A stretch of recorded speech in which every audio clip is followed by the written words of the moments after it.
Okay student, तो जो next हम लोगों का जेनेटिक टर्मिनोलॉजी है वो है आपका एलील। ये हम लोग एलील या एलीलोमॉर्फ के बारे में देखें। तो आप ये कह सकते हो कि ये जो एलील है वो ऑल्टरनेट फॉर्म ऑफ जीन है। ये alternate form of gene which is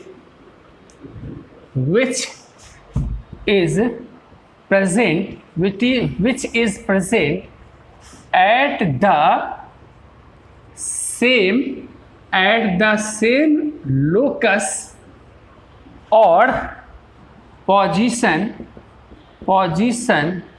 on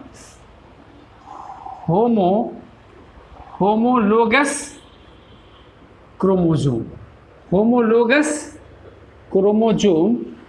which control the expression of a character और ट्रेट आप कह सकते हो। जैसे अगर ये क्रोमोसोम है, यहाँ पे हम कुछ 3 क्रोमोसोम ले लेते हैं, 3 सेट क्रोमोसोम का।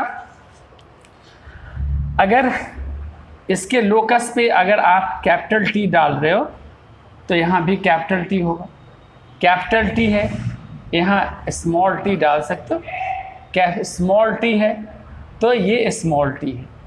अगर इस क्रोमोसोम के ऊपर इस तरह से फैक्टर का लोकेशन है, फैक्टर का पोजीशन है, तो ये होमोजाइगस है, ये हेटेरोजाइगस है, ये भी होमोजाइगस है। ये आपको डोमिनेंट को रिप्रेजेंट कर रहा है, ये भी डोमिनेंट को रिप्रेजेंट कर रहा है, ये रिसेसिव को रिप्रेजेंट कर रहा है। तो आपने देखा कि एलील क्या करेगा, एलील आपके कैरेक्टर या ट्रेट को एक्सप्रेस करेगा। जैसे ये प्योर टॉल है, ये हाइब्रिड टॉल है और ये प्योर ड्वार्फ है। तो ये हमने एलील के बारे में देखा। एलील की जानकारी होने के बाद आप दूसरे टर्म में आइए। ये जो दूसरा टर्म है वो हम आपको होमोजाइगोट या होमोजाइगस इंडिविजुअल के बारे में बताते हैं। अगला जो जेनेटिक टर्मिनोलॉजी है वो आपको बताएं, ये है होमोजाइगस जीन या एलील के बारे में जानकारी देते हैं। होमोजाइगस जीन या एलील। तो सबसे पहला कि इसमें क्या जानना है आपको, ए पेयर ऑफ एलील, या आप ऐसे कहो a pair of similar alleles of A gene. क्या कहते हैं, a pair of similar allele of A gene को हम होमोजाइगस जीन या एलील कहते हैं। जैसे देखो, जैसे में आप 2 कैपिटल टी ले सकते हो, आप 2 स्मॉल टी ले सकते हो, 2 कैपिटल आर ले सकते हो, 2 स्मॉल आर भी ले सकते हो। तो ये जो है, ये आप क्या देख रहे हो कि किसी एक ही जीन का, ये जीन है जो टॉल को रिप्रेजेंट करेगा, ये जीन है जो राउंड सीड को रिप्रेजेंट करेगा। तो आप क्या देख रहे हो कि अगर आप कैपिटल लेटर से लिख रहे हो तो वो डोमिनेंट ट्रेट हो गया, स्मॉल लेटर से लिख रहे हो तो रिसेसिव। यानी कि होमोजाइगस जीन या एलील क्या हो सकते हैं, होमोजाइगस जीन या एलील हो, ये जो है इट मे बी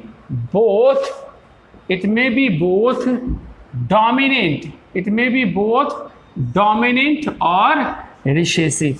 ये कैसा हो सकता है, ये डोमिनेंट भी हो सकती है और रिसेसिव भी हो सकती है। अगर आपको होमोजाइगोट के बारे में आप कहीं मिलता है, होमोजाइगोट के बारे में जानकारी आपको अगर लेनी होती है तो आप क्या कहते हो, a zygote which is form by the fusion of two identical factor, two identical gamete, तो हम उसको होमोजाइगोट कहेंगे। तो वही एक ही बात हुआ। इसी तरीके से अगर हमें हेटेरोजाइगस जीन या एलील के बारे में जानकारी प्राप्त करना हो तो आपने क्या समझा, किसको कह सकते हैं, कहेंगे डिफिनीशन आपको मालूम हो गया। हम डिफिनीशन में कहेंगे a pair of dissimilar allele of A gene, a pair of dissimilar allele of A gene, क्या कहेंगे, ए पेयर ऑफ डिसिमिलर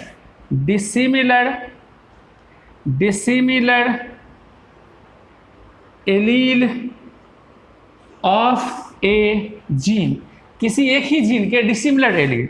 जैसे आप क्या यूज कर सकते हो, एक कैपिटल टी स्मॉल टी, एक कैपिटल आर स्मॉल आर। आप क्या देखोगे, एक चीज आपको जानकारी लेना है, ये हाइब्रिड टॉल है, हाइब्रिड राउंड है, ये जो होती है इट मे बी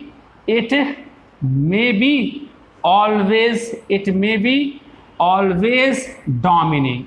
आप क्या जान रहे हो, क्या सीखे आपने सीखा कि जो हेटेरोजाइगस जीन या एलील है, जो हेटेरोजाइगोट होते हैं वो हमेशा डोमिनेंट होते हैं। क्यों?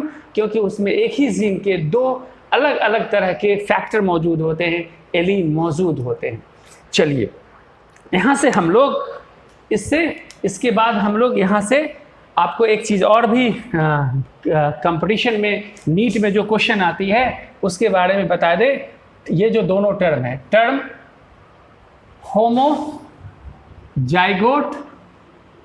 Homozygote and heterozygote coined by Bateson. ये जो बेटसन जो थे वही होमोजाइगोट और हेटेरोजाइगोट टर्म को भी क्वाइन किए थे।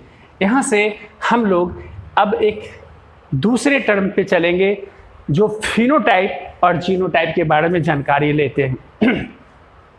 फिनोटाइप और जीनोटाइप के बारे में देखिए, फिनोटाइप क्या होता है, जीनोटाइप क्या होता है, आपको फिनोकॉपी भी जाननी चाहिए।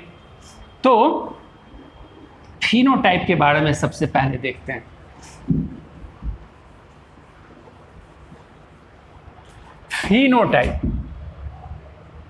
फिनोटाइप देखिए, फिनोटाइप ये क्या होता है, ये एक ग्रीक वर्ड है फेनी, जिसका मतलब होता है अपीयरेंस।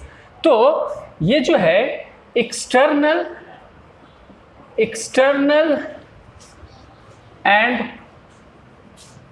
मॉर्फोलॉजिकल फीचर, एक्सटर्नल और मॉर्फोलॉजिकल appearance of individual, इसको हम लोग क्या कहते हैं, फिनोटाइप कहते हैं। फिनोटाइप क्या है, external and morphological appearance of individual. आप एग्जाम्पल के तौर पे आप जैसे कि हमने आपको बोला कि आप टॉलनेस बोलते हो, ड्वार्फनेस बोलते हो, तो ये सभी क्या है, ये सभी मॉर्फोलॉजिकल अपीयरेंस है, एक्सटर्नल अपीयरेंस है। तो ये फिनोटाइप है। आपको जानने की ज़रूरत है कि ये जो फिनोटाइप होती है वो डिपेंड करती है, इट डिपेंड्स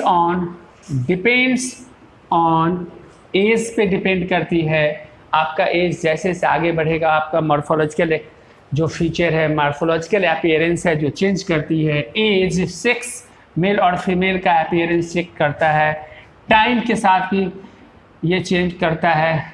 एंड केमिकल भी आपके मॉर्फोलॉजिकल अपीयरेंस को चेंज कर देगा, यानी फिनोटाइप चेंज होती है।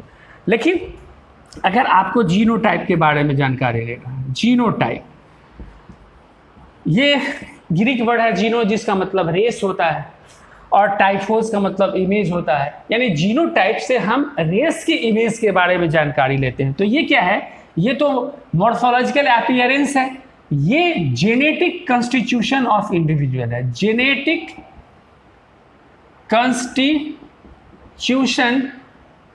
जेनेटिक कॉन्स्टिट्यूशन ऑफ इंडिविजुअल है, इंडिविजुअल है, ये क्या है, जेनेटिक कॉन्स्टिट्यूशन ऑफ इंडिविजुअल है। और आपको जानना क्या है, it can not change, it can not change with age, time, sex, chemical ETC, chemical ETC। मतलब कि हमारे शरीर का जो जीनोटाइप होती है उसको ना तो वो आपके उम्र बढ़ने से बदलेगा, न समय के साथ बदलेगा, न मेल और फीमेल में बदलेगा, और न ही किसी केमिकल में बदल सकता है, केमिकल ही बदल सकता है। आपको एक चीज़ और भी जानना है, ये दोनों टर्म जो है both phenotype and genotype, phenotype and genotype are coined by Johansson. Johansson scientist जो थे, जोहानसन ये जो साइंटिस्ट है, इन्होंने ही जीनोटाइप और फिनोटाइप जैसे टर्म को क्वाइन किया। इसके बाद हम लोग और भी आगे पढ़ेंगे नेक्स्ट वीडियो में।